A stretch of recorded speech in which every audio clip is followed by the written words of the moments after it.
We just wanted to take a moment to remember those who lost their lives last year at this time on May 14th at the Tops here in Buffalo. Their memory lives on in those who love them. Please take a moment in your week to call those who you do love and tell them how much they mean to you. Let's be kind to one another and continue to try to make the world a better place for everyone.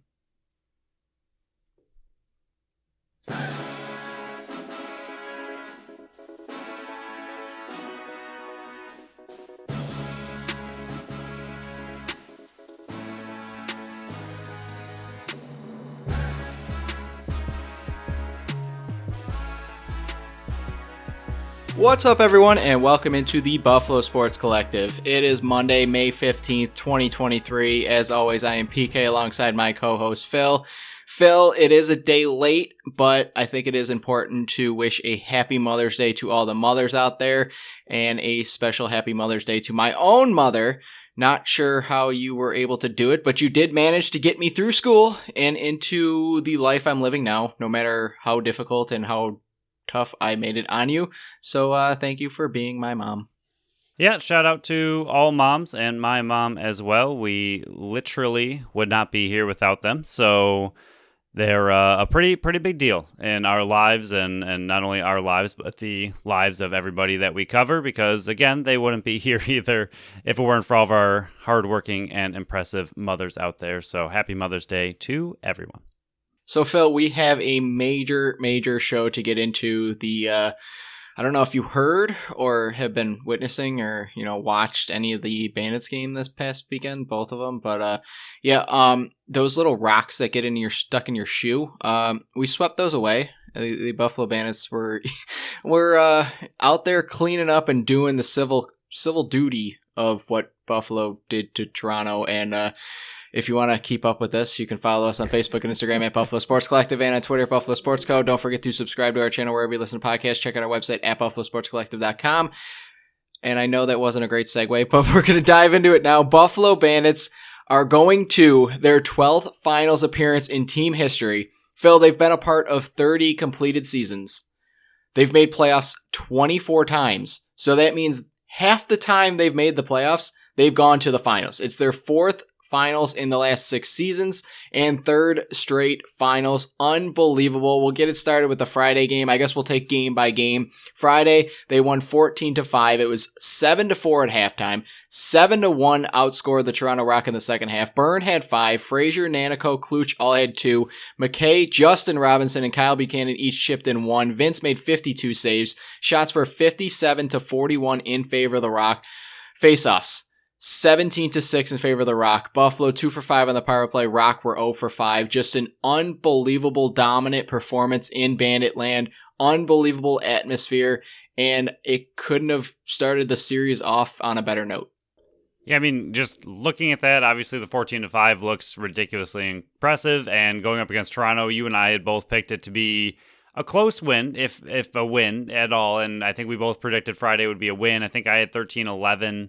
And either way, it was going to be maybe a little bit higher scoring than we're used to with these teams, but a very close victory. And I think the big thing, again, we kind of touch on some of these numbers sometimes in a hypothetical world where if you told me that the Bandits were outshot 57-41 and, asked me with that information what the score would have been, I would have been like, maybe the Bandits squeak out an 11-10 win, something like that. And Vinc plays absolutely incredible.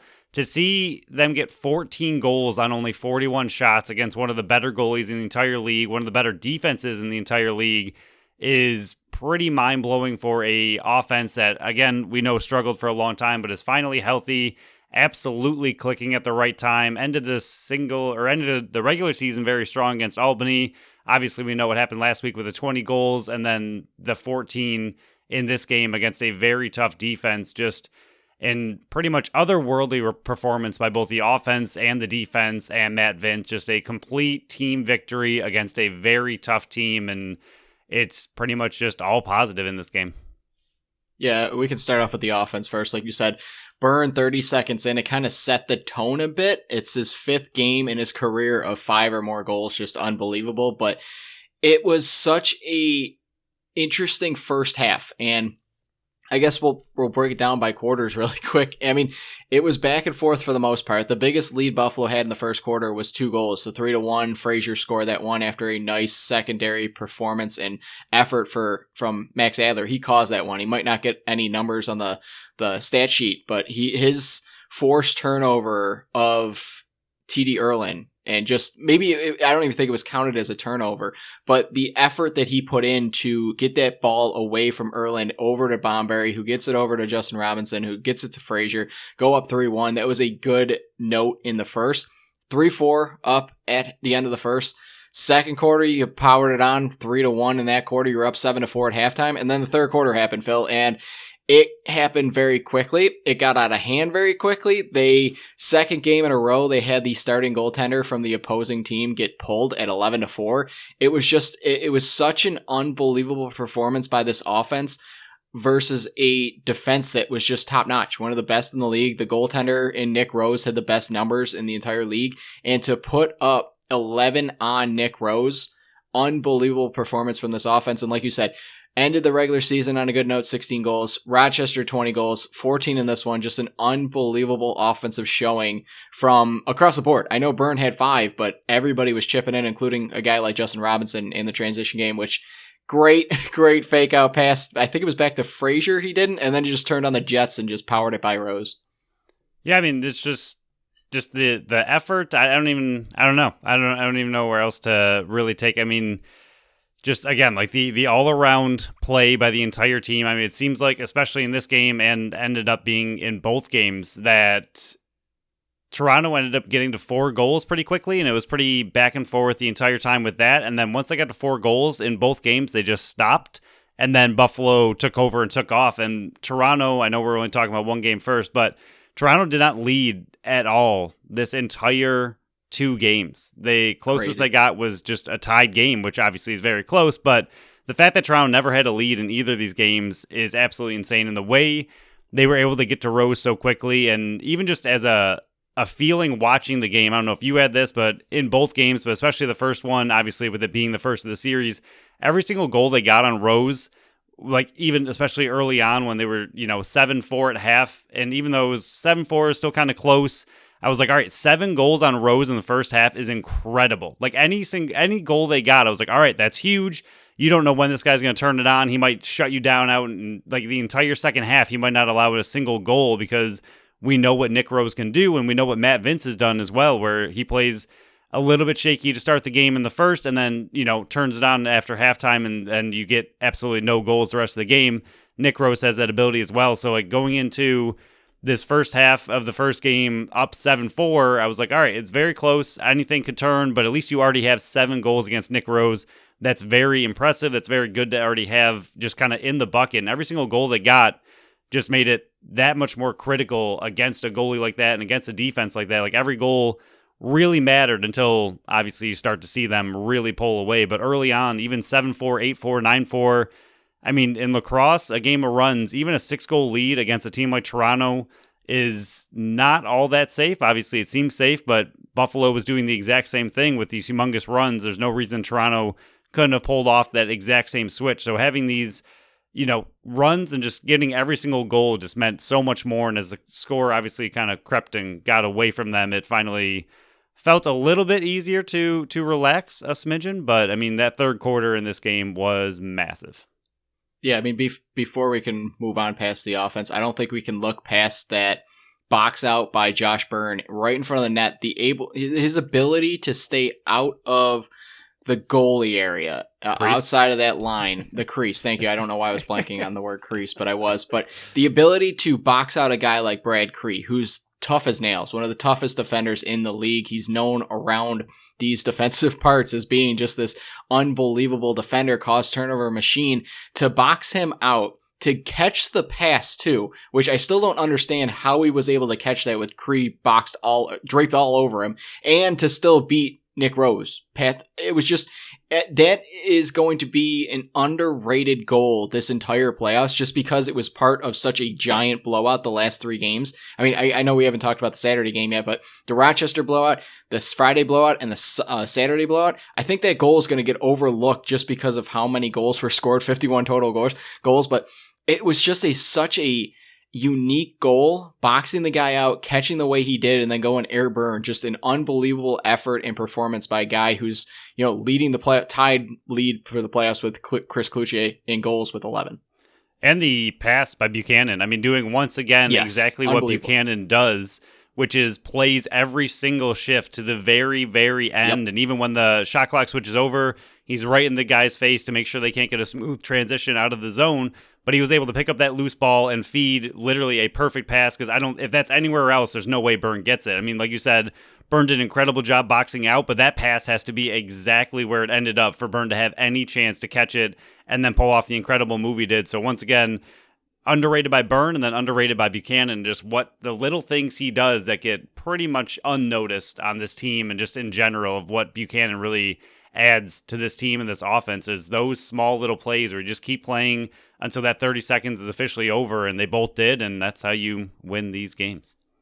And the offense was pretty much killing the clock with 7 minutes to go again. I think there was, one penalty, and when you're just literally killing the 30 seconds just trying to tick away the clock, same thing that happened in Rochester game, was just ending the clock as much as you can, killing the clock as much as you can, not really focusing on trying to get the next goal, but still being able to capitalize when you do. But we can flip over. I guess the last thing I want to say is, hey, all those people that were whining and crying about Connor Fields, what were his stats in Friday's game and Saturday's game? I couldn't find those. I don't know if you found them anywhere, but I couldn't find out what Connor Fields did this week.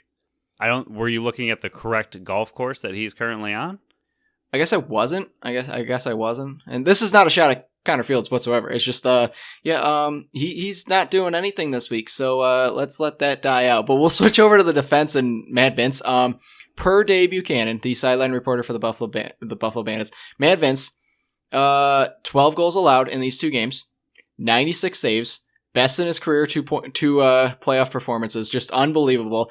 The only goals that really beat him were the ones where he was just blindsided. And Challen Rogers, who's an unbelievable player, yes, I've been known to love Challen Rogers, and I still do, but his goals, he basically used the defender as a shield where he was just shooting around the guy, and Matt Vinc basically had no chance at those. He's just an unbelievable goaltender who's playing at an unbelievable level right now. I know Matt Vinc has had a stellar career. He's played in 20 seasons, got 8 goaltender of the years. I don't know if he's ever played a better stretch of goaltending than he has been in the first 2 games and this 3rd game that we're going to be talking about soon. But he's just playing at an unbelievable level. I know the defense in front of him was playing ungodly. I mean, I got all the block shots and the numbers and the cost turnovers that we'll mention at the end of the second game, but the numbers they're putting up in block shots, the saves he's making, to make 52 saves in that first game, just unbelievable performance. It was never a moment where it was just like, okay, that's another stinker by Matt Vinc. Oh, that one he's going to want back. It was just, he was such a composed goaltender. 1 goal in the second half, Phil. He shut them out in the 3rd quarter. Just unbelievable what this guy has done the entire second half of the season, and the second half in each game this season. He just turns it on. But I to go back to my original, I don't think he's ever had a better 3-game stretch than we've seen him put on these last 3 playoff games. And even just the team as a whole, I mean, not to discredit anything the defense or Vinc or the offense are doing, but this team that was fighting the entire year, winning these extremely close games, battling through injuries. You didn't think, they literally still won the entire NLL and had the best record. So going into the playoffs, yes, you're kind of wondering still, as we were toward the end of the season against that, last game against the Rock in the season, what does this team actually look like headed into playoffs? Because it was hard to really tell with all their close wins. You didn't see a good blowout. You just didn't know if this team had another notch or could they really turn it on. And this is this the team that we would have seen all year throughout the entire season if they were healthy the whole time? Because every single aspect of this team and every single player seems to have turned it up by about 10 times what they normally were in the regular season. The defense and Vinc, while they played incredible and really kept this entire team together the whole season, have somehow found another gear in the playoffs and are playing against even tougher competition. And, the spotlight's on you, everything's on you, it's do or die, and yet they're playing at an even higher level than they were all year, which was already incredible, and the offense has just exploded. But, to the credit of Matt Vinc, like you just mentioned, I mean, how he played in the regular season was beyond incredible. And then for him to find something else in him, some other gear that we just didn't know he had because he's already playing at a ridiculously high level, to then play even better than what he was already is just, it's insane how well he's playing, how well he's seeing the ball. And it is a huge credit to the defense. I know some people are trying to like discredit Vince a little bit and say the defense is doing great. They work as a unit. I mean, the defense and Vince are very together. 52 saves is still 52 saves. I don't care if they're easy shots or not. You're likely to let some of those in when you have 52 saves. Anything above 50 in a single game is a lot of saves, whether they're easy saves or not, and he makes a lot of those tough saves look easy. But yes, the defense has also done an incredible job in this series of forcing Toronto to the outside. They were packing in the box extremely well. I don't think they allowed, I mean, I'm sure they allowed some, but I hardly remember any times that Toronto really had any diving across the crease type goals. I know Rogers, I think, got that one where he had 3 or 4 people draped all over him and was able to score, but for the most part, they just did not allow Toronto inside on Matt Vinc at all, forcing them to stay outside and just take a ton of shots, but they were not high-quality shots, and Vince was there to save every single one of them. Yeah, I think the one note that I picked up from what you were saying was the 52 saves. Some of them are going to get behind him, and you still got to make those 52 saves. Matt Vinc is a different kind of freak in that net where he knows all the shooter's tendencies. So what might look like a routine save to Matt Vinc, there's so much work behind the scenes that the fans and everybody else that's just watching the performances don't see. That, yes, he might look like, okay, that's just a routine save that hit him in the shoulder. Or for another goalie, that's going over his shoulder. I mean, he might just know, okay, the player shoots at this spot 70% of his shots. I don't know if that's a legit stat. I have no idea. But he has a book on every single shooter out there. So, like I said, what might look like, oh, this is just a normal save by Matt Vinc, he's in the right position because of all the work he puts in off the field. So those 52 saves that, one of them's probably going to beat him and whatever, the shots are off from the outside, he's still got to be in the right position. And the homework he does puts him in that position. But, this is the 8th time a team has scored 5 or less goals. Phil, Matt Vinc has been behind 3 of those. 1 against the Bandits, 2, the one game here versus Toronto Rock, and then last year in the first round of the playoffs versus Albany, the 10-5 win. He's been behind 3 of those 8 times where a team has scored 5 or less points. That just proves how insane of a goaltender he is and how lucky we are to have him. I don't know if there's anything else you want to touch on before we get to the more smaller aspects of this game that we wanted to mention before we move on to the Saturday game, but just an unbelievable performance.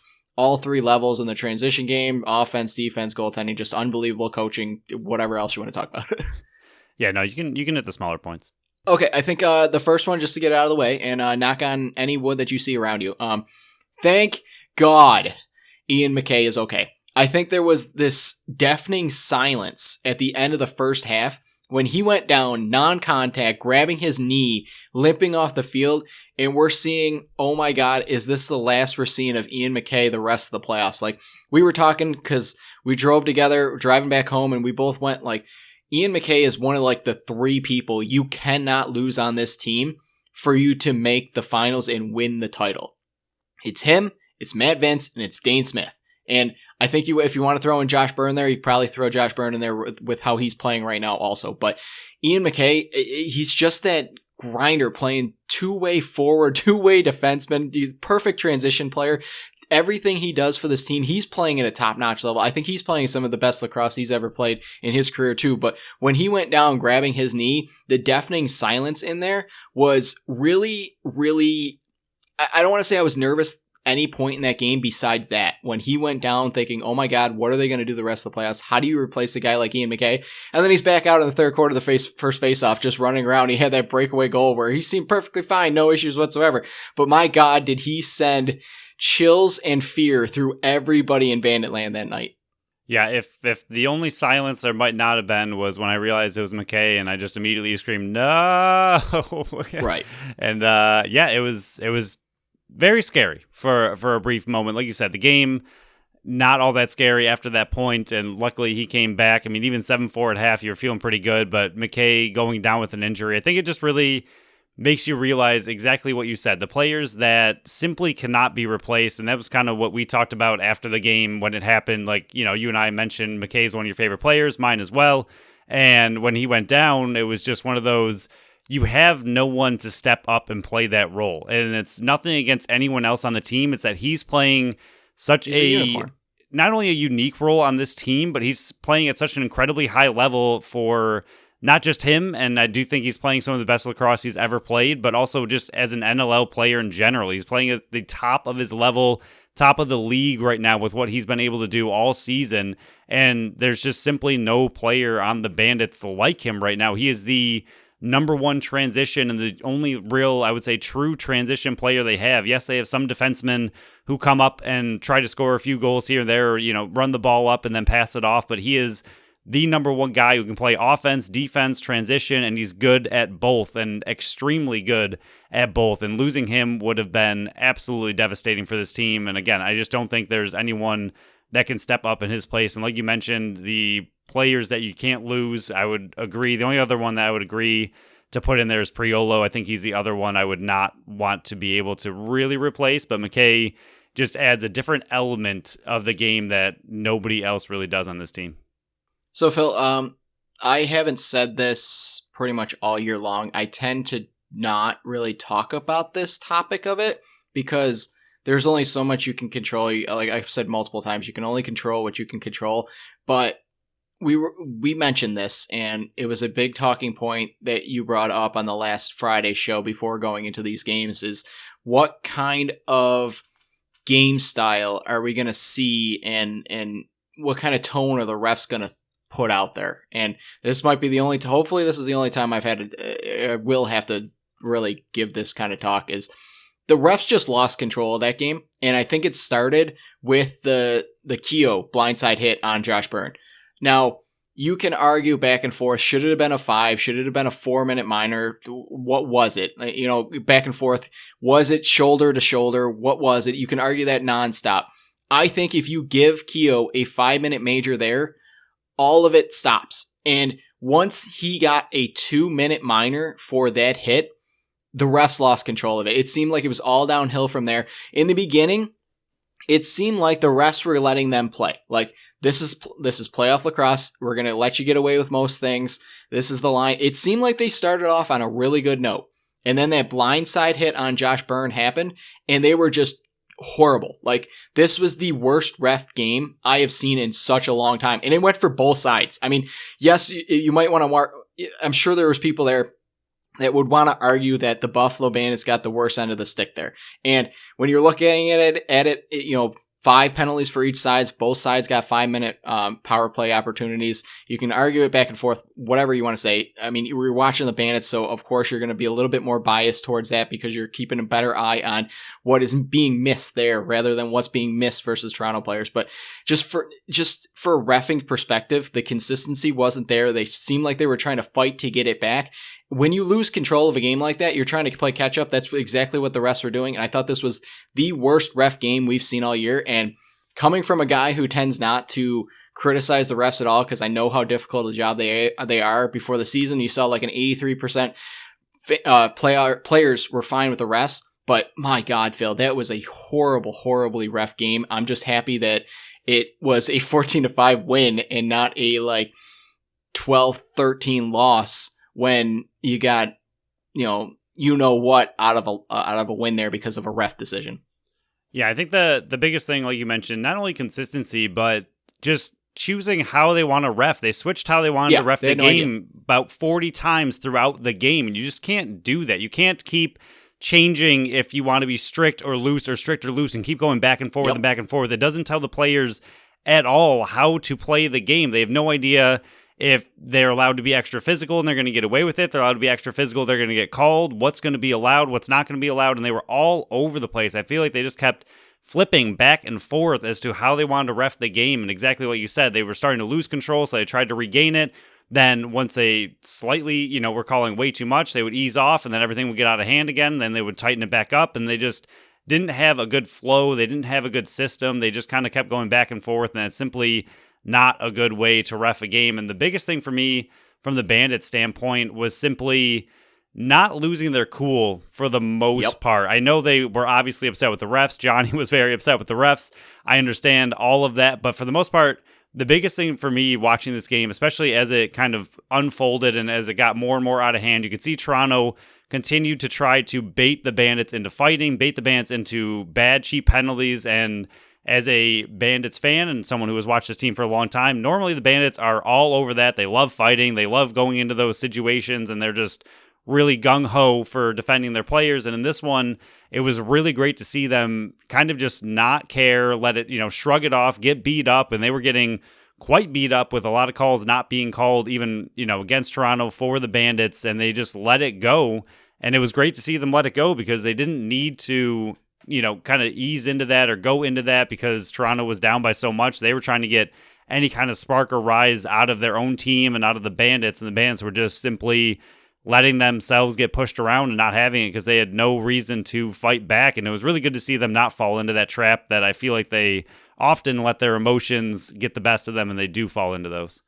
I think the perfect example of what you just said was, I think it was the Nana Coke one, and I can't remember if that was the one that got overturned. If both these games are blending together at this point, Phil. There were so many goals, but the one where Nana Coke scored, Frazier was running through the crease, and I think it was like 3 or 4 Toronto players were just, checking him from behind and jabbing him in the back and all that kind of stuff. And Nanakoke literally just bear hugged him, made it so Frazier could not release his arms and just kept backing up and backing up and backing up. And I think that proves exactly the mindset of these Buffalo Bandits right now. It's just, they don't care about anything but getting to the next game, winning that next game and moving on. They are just so laser focused this playoffs. I've never seen them like this. And I think you set it up perfectly where usually they're the ones that, okay, you're doing this to us, we're going to do it right back to you. You want to start this fight, we're going to go right back at you. Even at the end of the game there, where I don't know who it was. Maybe it was Brad Cree going after, I think it was Mitch DeSnoo was going after Nick Weiss.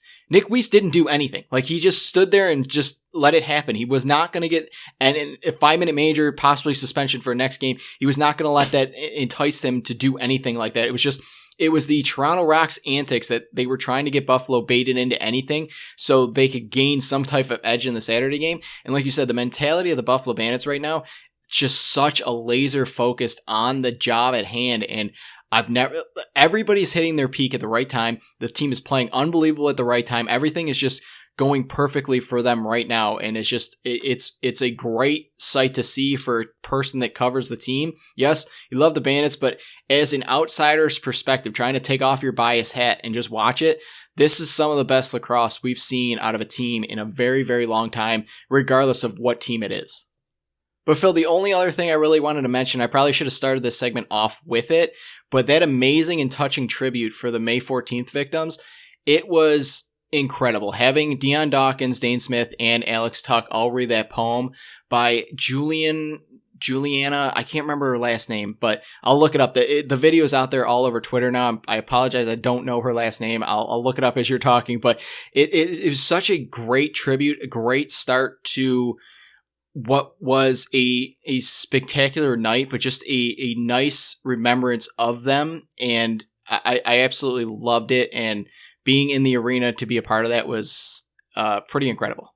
The poem was by Jillian Hainsworth, and like you said, they did just an absolutely incredible job with the tribute, with the moment of silence, kind of just, saying all the victims' names and bringing back remembrance of everything, because it's something that is a part of our city forever now and is, going to be there, and it's a good time to remember what was lost and remember what makes us a stronger community. So it was a very touching tribute, a great way to start everything off, and I loved the moment of silence and just taking a true moment to remember everything that happened. And like you said, the tribute was just very, very well done by not only the Bandits, but also just Buffalo as a whole.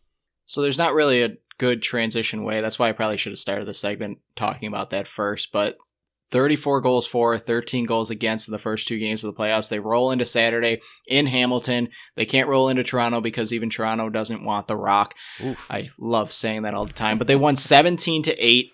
Phil, we had the party at my house. I had a lot of people watching it. I love the atmosphere during an away game, watching it with more people than just me and Brooke watching it on the couch. Not taking a shot at Brooke whatsoever, but when it's a group of people watching it together and the goal scoring and everybody's cheering, and it got out of hand very quickly, 11-4 at halftime. They outscored them 6-4 in the second half. Kluch had 6. It was their 4th sock trick in team history. Benny, Stainhouse, and Kersey had the other 3. Smith and Nanakoke each had hat tricks. Byrne had 2. Priolo, Justin Robinson, and Frazier each had 1. Vinc, he had a down game, Phil. 33 saves. I don't know what the heck was going on with him, but 33 saves after a 52 save performance. I think he needs to step it up a bit. Shanahan came in relief after the timeout by Buffalo with like 4:30 to go. He made 6 saves. Shots were 57-47 in favor of Buffalo. Face-offs 16-13 in favor of Toronto. I thought Max Adler had a very, very nice bounce-back game in this one. And then Buffalo 2 for 4 on the power play. Rock 3 for 5. This is a game where not only, obviously, congratulations to the Bandits, and they continue to roll and play incredible, but to me, this is more of a game of what happened to Toronto. And yes, by that, I mean, it's your home game. If you lose this, you're done. And you'd think with everything kind of going on, all the emotions of that, A, you wouldn't be outshot 57-47. You would be the team trying to outshoot Buffalo. And B, you wouldn't be down 11-4 at half. Like, what happened to the Toronto Rock and their team? I just don't understand. Again, I'm crazy thrilled for the Bandits. I do think the Bandits played extremely well, and I'm not trying to take anything away from them. Their offense is firing on all cylinders. Their defense looked incredible. Vinc is playing incredible. We understand that right now the Bandits are just playing truly at a championship caliber level of a team, but where was the pushback from Toronto? They just had no fight in them, and they were already out of this game pretty much at halftime. I know they had a few goals in the second half to kind of slightly make it interesting, whereas, again, as a Bandits fan and just kind of being kind of I don't want to say negative, but you're scared that anything could happen, that they could go on a run, catch all the way back up, and oh my gosh, here we go.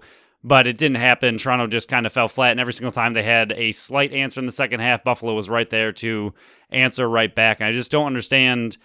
Again, it's nothing taking away from the Bandits, but just where was the fight and the pushback from Toronto? You just did not see it. And again, it was another game that started pretty even early on, but again, the Bandits just exploded and took away any chance and any fight that Toronto had already by the first half of this game. It was just mind-blowing to really see this all unfold between the two games. Yeah, I mean, if you were to say, hey, PK, it was 3-3 after one quarter, and I'd be like, I don't think it was. I mean, just looking at the total. And then you go, PK, it was actually 4-4, really early on in the second quarter. I'd be like, it's still not true. Just based on the score, the end score, I'd be like, no, you're lying. It was not close to begin with. It was close in the first quarter. I mean, it was really close. You were going, oh man, Small's got 2. He's heating up. What's going on here? We're going to end up back in Bandit Land for game 3. And then that 5-minute major on Challen Rogers, the cross-checking to the face. And then another 5-minute major happened as well. But it seemed like once Challen Rogers got that 5-minute major and he was in the box, it all came unraveled because you got the 2 quick goals, Kluch and Byrne. It was, 32 seconds apart, go up 6-4. And then Kluch scored again, and then Nanakoke, and then Kluch, and then Nanakoke, and then Frazier. They had 7 goals in a 3-minute and 49-second stretch in the second quarter. That was done. They were done after that. It was 11-4 at halftime. That's pretty much what the turning point was when Challen Rogers got that 5-minute major, and he was in the box for all 7 of those goals. He's one of those great forwards, but he's also a transition guy, so he's playing defense as well. I mean, the loss of him it kind of took the air out of not just the building, but the Toronto Rock. And I thought that was the huge turning point. Similar to like the Stephen Keogh in the first game, his hit on Josh Byrne, that was kind of the turning point of what the game ended up becoming. That cross-check to the face from Challen Rogers was the turning point in this game, and it just came all unraveled. Because like you were saying, in the second half, in the third quarter, Toronto would score, go 11-5. Buffalo would score again. Toronto would score. Buffalo, Toronto, Buffalo, Toronto in the start of the fourth quarter. And then Buffalo rattled off 3 straight. So it seemed like every time, I think you summed it up perfectly. Every time the Toronto Rock tried to get back in that third quarter, Buffalo answered right back. I mean, the Justin Robinson one right after Jubenville scored at the start of the third quarter, he scored 30 seconds later. I mean, Smith scored less than a minute later. Byrne scored about 3 minutes after Craig scored. It was just every time Toronto had some kind of momentum they were trying to start charge with, Buffalo would just shut it right down. Yeah, this is a little bit of an article spoiler for my article coming up. But Jalen Rogers, can you guess how many minutes? You might already know because he's your best friend, and I know you guys talk a lot off the podcast as well. But do you know how many penalty minutes he had throughout the entire season? Season. Without looking, I'm not looking right now. I would say 4. He had 10 minutes all season long. 18 games, 10 minutes, and he got a 5-minute major. So half of his entire season total in minutes in the penalty box, he got in one game. And like you said, that was beyond the turning point of the game. Once he was out, he means so much to this team. He's the captain of their team for a reason. Like you said, he is a forward, but he's also a very strong defender. He's a true transition player. And I think he's a little bit more of a defender than he is an offensive player. And he was defense earlier in his career, I believe. And I think he just means so much to that team. He is the captain of their team, and not having him for 5 minutes, and then the Bandits being able to rattle off 7 straight goals, and then he gets out and they get an immediate 5-minute major again.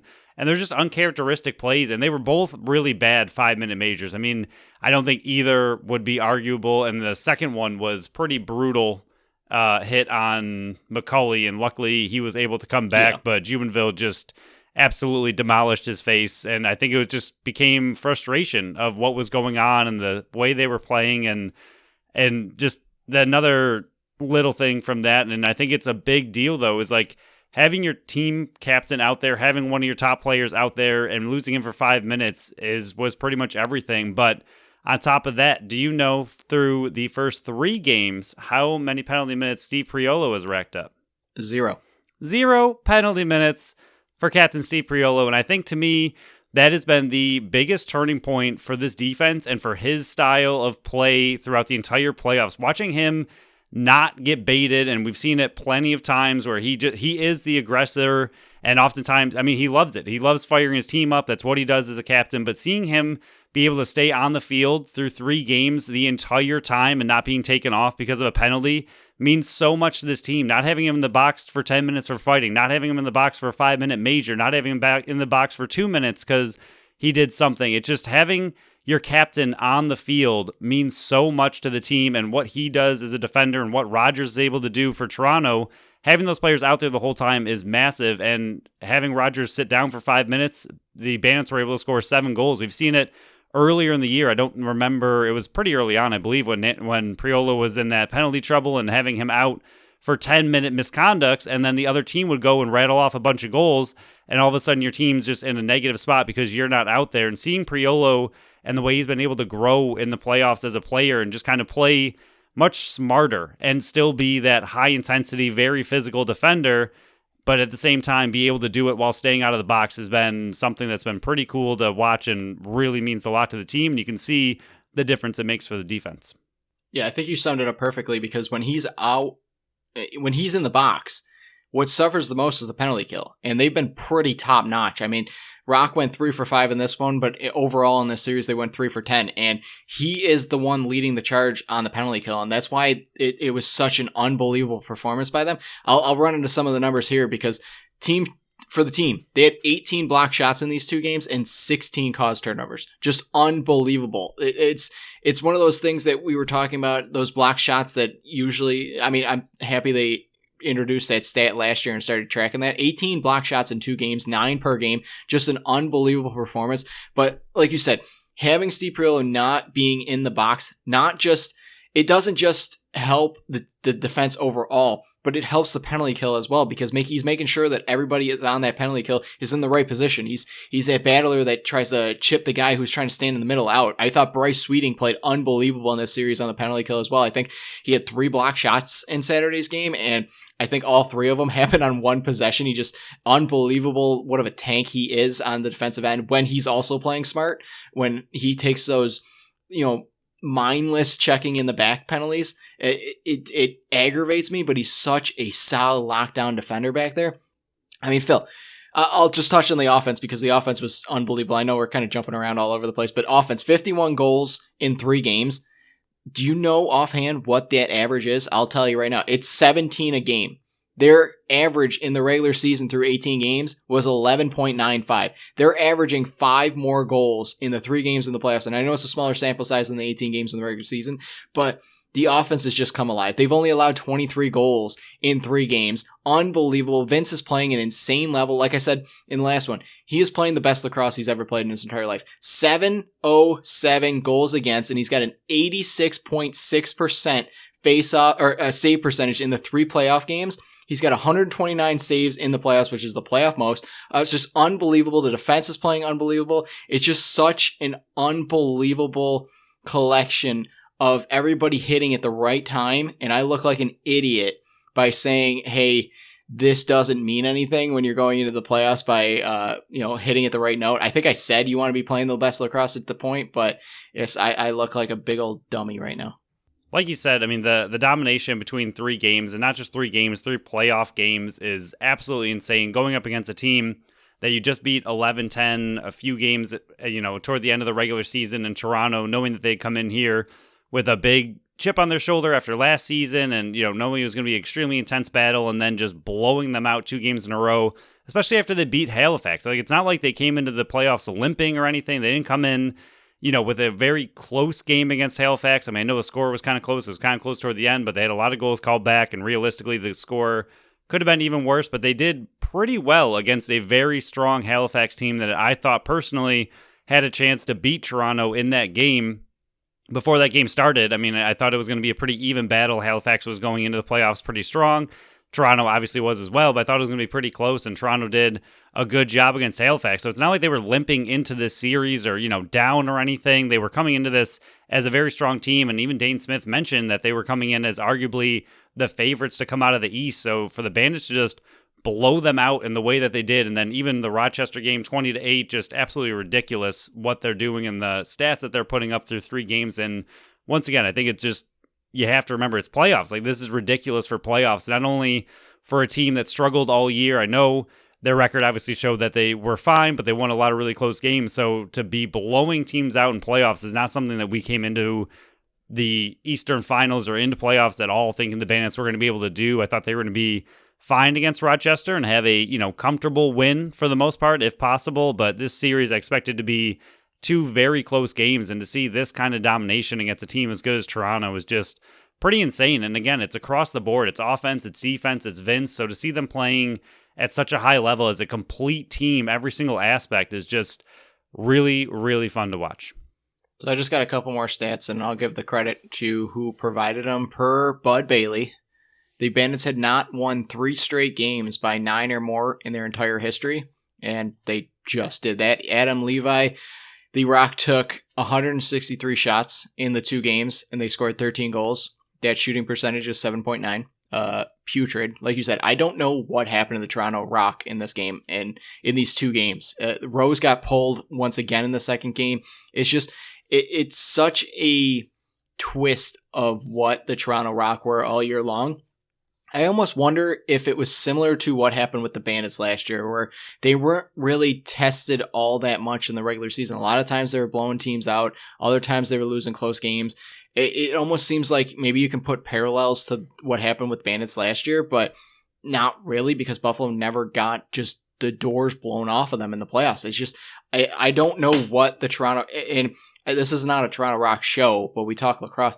I don't know what the Toronto Rock are going to do, because a lot of their guys that they just re-signed are on 3-year deals. So the core of that team and the majority of those players are back next year unless they do a giant overhaul. I just don't know what you're going to be doing, because the Buffalo Bandits just swept you 2 straight seasons in a row. And this one wasn't close whatsoever. You just got your poop pushed back up your butt nonstop. And Rose looked completely too slow. He looked almost old in this game, and I don't think he's that old. I think he's like 36, 38, something like that. I know he's up there, but he's not at the Matt Vinc 40, who's going to be 41 in June. He's not that old, and that's not a shot at Matt Vinc whatsoever. Don't shoot the guy that's just talking. I'm just giving an age, and in sports, that's an older player. But it was just unbelievable. I think the biggest concern leaving this game are the injuries. And I know Ian McKay came back in the Friday game. That's good. He looked completely healthy. It looks like he escaped Saturday with no injuries. Brad McCauley, who took that nasty shot from Jubenville, he came back and played also. So it seems like he cleared whatever issues he had to clear. But Frazier left early, and they were saying on the broadcast it was precautionary. So hopefully it was just, hey, we're up by this much. Let's not push him whatsoever. He already came in, nagging injury. Let's keep him healthy for the finals. O'Connor was behind the bench, no pads on, and a hoodie. Don't know what that issue is. Bomberry, I don't know why the man tried to do this, but he tried to dunk the ball with like 3 seconds to go, and he came up hurting. Hopefully it was just a cramp, but he looked in a lot of pain, and that's not good from a guy who's as tough as nails also. So having Calgary, thank you, Calgary Roughnecks, for beating Colorado, and we'll talk about that one on the Friday show, what we really want to see out of that, but it was a good thing that they get another week of rest and they don't have to start playing possibly next weekend, would have been possibly game one. I heard that rumor. I don't know if it was true, but we don't even have to worry about it because they get a bye week to get healthy. Hopefully none of these are serious injuries and they can go into the finals, maybe even getting Dylan Robinson back as well, question mark. So hopefully these are not serious injuries and they're just more precautionary than anything else. Same with the other Robinson, not Brandon, obviously, but Justin also went down. Right, he came one back of the also, games. but yes. He came back, but still, that's something where he's been injured for how long that you don't want something like that. Like giving him an extra week off, even though we came back and fought through it, that's great. But giving him that extra week off when you already know he's slightly injury prone and was injured all season long and finally just got his feet back under him, finally got back, and then looked like he was going to go down again, and that was scary. But seeing him come back on the field and then give him a little bit of extra rest is great. Like you said, I think the biggest thing for this team, like part of me wants them to keep going and just play right away and keep rolling like they are because they're playing at such an incredible level. But at the same time, I think they just need to take a step back and get everybody healed. And even players that came out of it not necessarily limping or not necessarily with visual injuries that we can see on the field, but I'm sure all of them came up a bit battered and bruised in this series because there was a lot of physicality through these two teams and even a lot of block shots throughout, the entire series. So I think they could use a little bit of a break and just heal up and come in a little bit fresh. And then even that first game is going to be in Bandit land. So I don't think I'm really worried about them coming in and not being prepared or, not coming out with the intensity after a week off. I think they will be rested, refreshed, and coming in playing hopefully incredible. So I'll just go over some of these numbers really quick, just the further press on how big of a dominating performance Buffalo had versus the Rock. Nanako, 5 goals, 2 assists, 7 points in this series. Kluch came to play, 8 goals, 3 assists, 11 points. McCulley had 2 assists. Burns, 7, 10, and 17. Buchanan, 1, 6, and 7. Smith, very quiet if you want to say that. He had 8 assists in the first one, but he had 3 goals, 13 assists, 16 points. I don't know how you can have a quiet 16 points, but somehow Dane Smith manages to do it. Frazier had 3 goals. McKay on the back end, 1, 1, and 2, 11 loose balls, 2 caused turnovers. Weiss had 2 assists, 12 loose balls, 2 caused turnovers. Perillo's still looking for his first caused turnover versus the Toronto Rock, which is crazy to me in the 5 games, but he's 1, 1, and 2, 13 loose balls. The team, like I said, 18 block shots, 16 caused turnovers. For the Rock, though, this is where it shows what such a dominant performance it was for the defense in Matt Vinc. Zach Mans, 3 assists, 13 shots. Dan Dawson, 3 assists, 4 shots. Small, 2, 1, and 3 on 16 shots. I said you had to shut them down. My God, they did just that. Rogers, 3, 4, and 7, 16 shots. Craig, 3, 2, and 5, 16 shots. Keogh, no points on 7 shots. Tom Schreiber, 2, 2, and 4 on 17 shots. This team had 7 block shots, 17 caused turnovers, no major transition game goals. Exactly what we said on the Friday show, so tap ourselves on the back for this one. They didn't get any transition goals. Buffalo had some transition goals, and they shut down Corey Small. They did the 3 main things that we thought they needed to do. They did just that, and they just obliterated the Toronto Rock. Yeah, I think they had 2 quick goals off of face-offs, but I don't know if those are necessarily transition goals because it's not offensive defense. It's just straight offense. So they had a few quick goals right off of face-off, which weren't great. I think it was only twice, though. Very once, rare, too. I think it was once in each game that they had one really quick one off the face-off, but that was pretty much it. But overall, just absolute dominance by the Buffalo Bandits. Like you said, defense, offense, seeing even the offense just being a complete unit all the way across. I mean, Cloutier coming to play, Nanakoke looks so good, finally back and healthy, and what he means to that side of the offense, and just the way I don't know how he does anything that he does, and the amount of abuse he takes, and does it all with a smile on his face. He is an interesting fella in that way that he just seems to love the punishment that other teams are willing to dish, and he just finds a way to then catch the ball, get the ball, and score, and get up and smile and keep it going, and never seems to lose his cool. I feel like he's one player that we watch who out of anybody probably deserves the most to lose their cool on a consistent basis, yet I don't think we've ever really seen him get overly angry or really fight back all that often. I'm sure he has it in him, and I know he does occasionally, but for a player that is consistently checked as much as he is, he really seems to find a way to keep his cool and draw a lot of penalties. So I think him coming back healthy, he might be the biggest addition as far as end of season, player that came back who was out for a long time to this offense. But through 3 games, there is a tie for team lead in points with 26 each with Josh Byrne and Dane Smith. And then for goals, Josh Byrne and Chris Cloutier are both tied at 11 goals for the team lead through the first 3 games of playoffs. So I think that just kind of shows that everybody's clicking and everybody's clicking in different ways. I mean, Dane obviously putting up the insane assists that he does, but he's taking a little bit of a backseat to the goal scorers. Byrne doing what he does and even adding a lot of assists himself. And then Chris Cloutier really stepping up and adding 11 goals through the first 3 games and tying the team lead with Josh Byrne with 11 goals is something that I don't think we really would have seen. We know he has it in him, but at the same time, seeing him actually put it all together and really be a difference maker on that left side with Josh Byrne has been just a really great thing to see. And McCulley, another player who just doesn't get the credit he deserves. I know he doesn't do a lot on the score sheet, but what he does do and how often he's out there setting picks and just taking the similar punishment that Nanakoke does. He's always out there.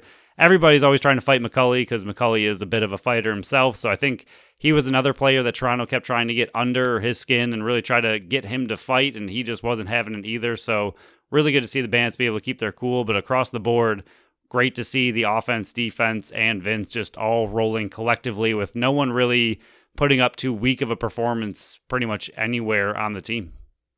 Yeah, out of the top 12 scorers in points in this playoff so far, Buffalo has 5 of them. Pretty stinking good. And they have 3 of the top 4. Pretty. It helps when you put in 51 goals in 3 games. It helps a tad bit. But the last number I want to throw out here, and then we can kind of dwindle down on the show. I went over the individual numbers for each quarter. I'm not going to do that. I'm just going to do the 2 halves here, just to show how dominant this team was against. I love to be wrong when I said that Toronto was going to make the finals. I'm happy to own it and be completely wrong about it. Both my teams that I thought were going to make the finals, both out, and I'm so happy about it. The Rocks scored 8 first half goals. Buffalo scored 18. Second half, where Buffalo kind of just didn't play the final, 7 to 10 minutes of the fourth quarter each time, they still outscored them 13-5. Just unbelievable what this offense was doing, and they didn't even play a full 60 in either games because they didn't have to. Or in the first game. The Bandits haven't played a fourth quarter through 3 games pretty much. I mean, once that time hit the fourth quarter and the scores were out of hand, they pretty much just backed off completely and cruised to victory. So 3 games that they pretty much didn't really try all that much in the fourth quarter, especially, 8, 7, 6 minutes left, that they pretty much are just wasting their 30 seconds and dumping the ball and not really doing much of anything. And that's 3 games you've done that and still put up these absolutely insane numbers. And I'm going to mention it again because it's so ridiculous. This is playoff lacrosse, and they're just playing at this level. It's ridiculous. And as a team and a fan base that endured the regular season like we had to, where every game was close, so many overtime games, I think they owe it to us to do these type of games to ease our stress levels and our anxiety and all that kind of stuff. So I think this was a long time coming, and they definitely owed us for what they put us through the regular season. I'm just kidding. Don't kill me. And now even the fan base gets a nice week off. Exactly. Now we get to relax and try to see what the Western Conference does. But a lot of milestones happen. I'll just give the ones that didn't. And you can look on Twitter for the ones that we put out or listen to the last show. These are the only ones that didn't happen. Josh Byrne, he is still 2 behind Micah Kersey for 4th place in goals scored for the playoffs. Ian McKay is still trailing Darius Kilgore in loose balls. Matt Spanger is still trailing Andrew Watt for caused turnovers. Justin Martin is still trailing Mitch Desnew in caused turnovers.